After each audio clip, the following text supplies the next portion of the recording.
Le Seigneur soit avec vous. Et avec votre esprit. Évangile de Jésus-Christ selon saint Matthieu. Gloire à toi, Seigneur. En ce temps-là, la mère de Jacques et de Jean, fils de Zébédée, s'approcha de Jésus avec ses fils Jacques et Jean, et elle se prosterna pour lui faire une demande. Jésus lui dit : « Que veux-tu ? » Elle répondit : « Ordonne que mes deux fils que voici siègent, l'un à ta droite et l'autre à ta gauche, dans ton royaume. » Jésus répondit : « Vous ne savez pas ce que vous demandez. Pouvez-vous boire la coupe que je vais boire ? » Ils lui disent : « Nous le pouvons. » Il leur dit : « Ma coupe, vous la boirez.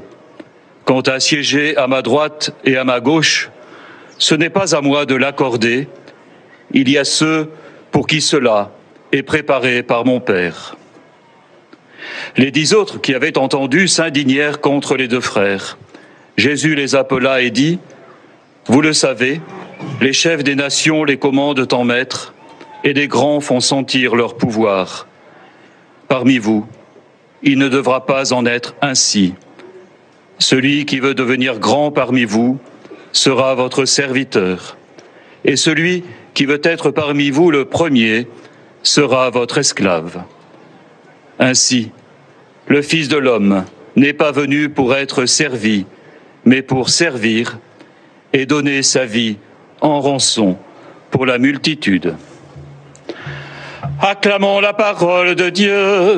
Louange à toi, Seigneur Jésus.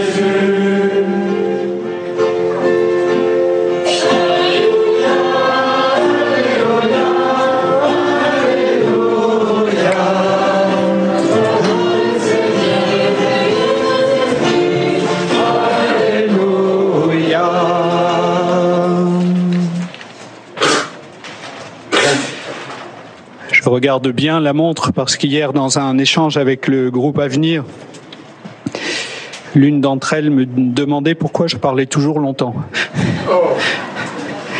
Donc j'espère que cette fois, donc là il est 10h16, donc vous regarderez la montre quand j'aurai terminé.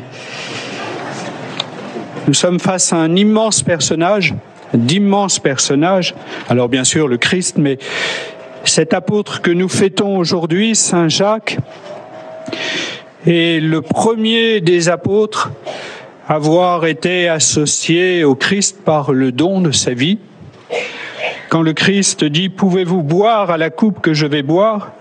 il s'agit de cette coupe de la passion. Et donc cet immense personnage, Jacques, le premier, connaîtra lui aussi le témoignage du martyr, choisira d'aimer ses contemporains à travers l'annonce du Christ et de son évangile, jusqu'à risquer sa vie et jusqu'à la perdre. Donc, immense personnage que ce personnage de Jacques.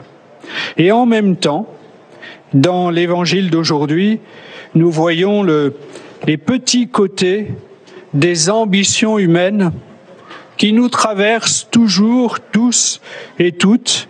Nous sommes habités comme Jacques et Jean. Alors on nous dit dans l'évangile que c'est leur mère qui intercède pour eux, mais on imagine qu'ils n'étaient pas forcément contre. Cette mère qui demande « Ordonne que mes deux fils que voici siègent l'un à ta droite et l'autre à ta gauche. » Donc il y a, pour ces immenses personnages que sont Jacques et les apôtres, aussi cette tentation toujours présente, pour eux hier comme pour nous aujourd'hui, d'être rattrapés par des logiques mondaines. C'est vrai aussi pour les autres apôtres. Vous avez entendu dans l'Évangile, les 10 autres qui avaient entendu s'indignèrent contre les deux frères. En gros, ils se disent, ils cherchent à nous griller le poste. C'est un peu ça quand même, la réalité. Donc, que veut nous dire le Christ? Parce qu'il nous parle toujours, bien sûr, de son mystère, du mystère de Dieu présent en Jésus-Christ. Il nous narre, l'Église, à travers le récit évangélique, nous raconte la vie de ces premiers apôtres, leur pesanteur et leur grâce, mais dans l'Évangile, il est question de nous aussi, nous aussi, de manière plus ou moins consciente, plus ou moins claire, nous recherchons les places d'honneur, nous avons besoin de reconnaissance sociale, nous cherchons, et parfois nos parents cherchent pour nous, une réussite selon une approche mondaine, on recherche le pouvoir, on est souvent englué dans des enjeux de pouvoir. Ça arrive parfois dans nos diocèses, vous savez, entre la direction diocésaine des pèlerinages et l'hospitalité diocésaine, finalement, qui a le pouvoir? Je prends des exemples au hasard, là, qui n'existent jamais dans la réalité, mais c'est bien cela, la réalité qui traverse nos existences. Alors, le Seigneur voudrait nous inviter, non pas à nier qu'il y ait un pouvoir, il nous le dit lui-même, les chefs des nations commandent en maître. Dans toute organisation, il faut qu'il y ait des gens qui portent le pouvoir, la responsabilité. Mais l'enjeu auquel est affrontée notre Église aujourd'hui et sur lequel elle voudrait avancer, l'enjeu de la synodalité, c'est comment exercer un pouvoir, un ministère, une responsabilité, non pas à la manière du monde, mais à la manière du Christ et de l'Évangile. Comment une humanité nouvelle, ressuscitée avec le Christ, peut vivre de ces enjeux de pouvoir. Bien sûr, cet appel traverse tout l'Évangile.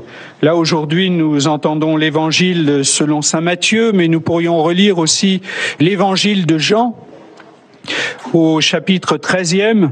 Vous m'appelez Maître et Seigneur. C'est au moment du lavement des pieds, vous savez. Et vous avez raison, car vraiment je le suis. Si donc, moi, le Seigneur et le Maître, je vous ai lavé les pieds, vous aussi, vous devez vous laver les pieds les uns aux autres.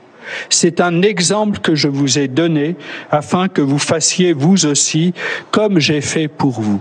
Le Seigneur veut que dans l'exercice de nos responsabilités, prêtres, diacres, évêques, directeur des pèlerinages ou directrice, président de l'hospitalité, laïc en mission ecclésiale, père et mère de famille, responsable d'un groupe, chef scout, tout ce que vous voudrez, que dans l'exercice de nos responsabilités, nous soyons inspirés par cette logique d'abaissement. Nous ne sommes pas supérieurs au prétexte que nous avons une responsabilité qui nous est confiée par le Christ à travers son Église ou par la société. Souvent, au jour où nous lisons le récit du lavement des pieds, le jeudi saint, on lit aussi la lettre de Paul aux Philippiens, au chapitre 2e, « Considérez les autres comme supérieurs à vous-même ». Où nous en sommes par rapport à cette phrase-là, « Considérez les autres comme supérieurs à vous-même ». Laissons-nous vraiment déplacer par le Christ. Si nous parvenions en Église à un type d'exercice de la responsabilité, du pouvoir, véritablement inspiré par l'Esprit du Seigneur qui nous fasse exercer un pouvoir à la manière du Christ, alors notre manière de nous organiser pourrait être prophétique pour le monde, pour d'autres réalités comme la nôtre. Mais parfois nous avons renoncé à ce prophétisme plutôt que de chercher à inspirer les organisations du monde sur la base de la logique de l'Évangile. Nous nous sommes mis dans notre fonctionnement ecclésial en harmonie avec les repères du monde, ces grands qui font sentir leur pouvoir. Vous avez entendu, les chefs des nations, les commandent en maître et les grands font sentir leur pouvoir. Parmi vous, il ne devra pas en être ainsi. Nous nous sommes laissés contaminer par la logique du monde, par cette logique du pouvoir qui ne nous vient pas de l'Évangile. Alors le Seigneur nous invite à nous engager dans une autre posture, à entendre quelqu'un qui nous dit, même si elle n'est pas évêque, même si c'est une jeune fille, un groupe de jeunes, écoutez, Monseigneur, vous parlez trop longtemps, hein, et c'est trop tard, là, c'est déjà fait.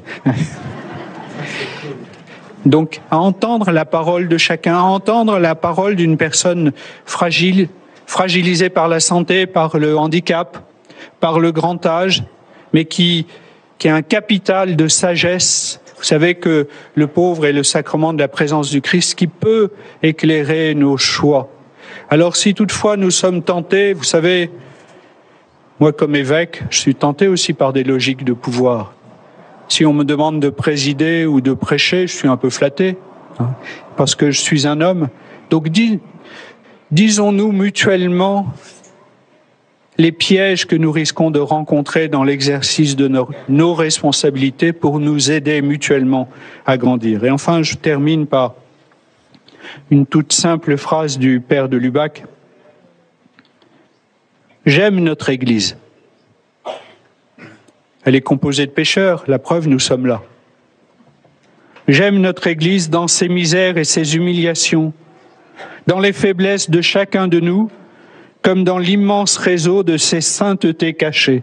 J'aime cette grande Église de laquelle Grégoire le Grand disait que chacun est porté par l'autre. Nous sommes des frères et des sœurs. Il n'y a pas de hiérarchie de dignité entre nous. Même si l'un et l'autre peuvent quelquefois se croire ennemis, tant est faible le regard de chacun. Cette grande Église, où ceux qui jouent un rôle public sont portés sans le savoir par la prière des plus humbles que le monde ne connaît pas. La prière des plus humbles, des plus fragiles que le monde ne connaît pas. Amen.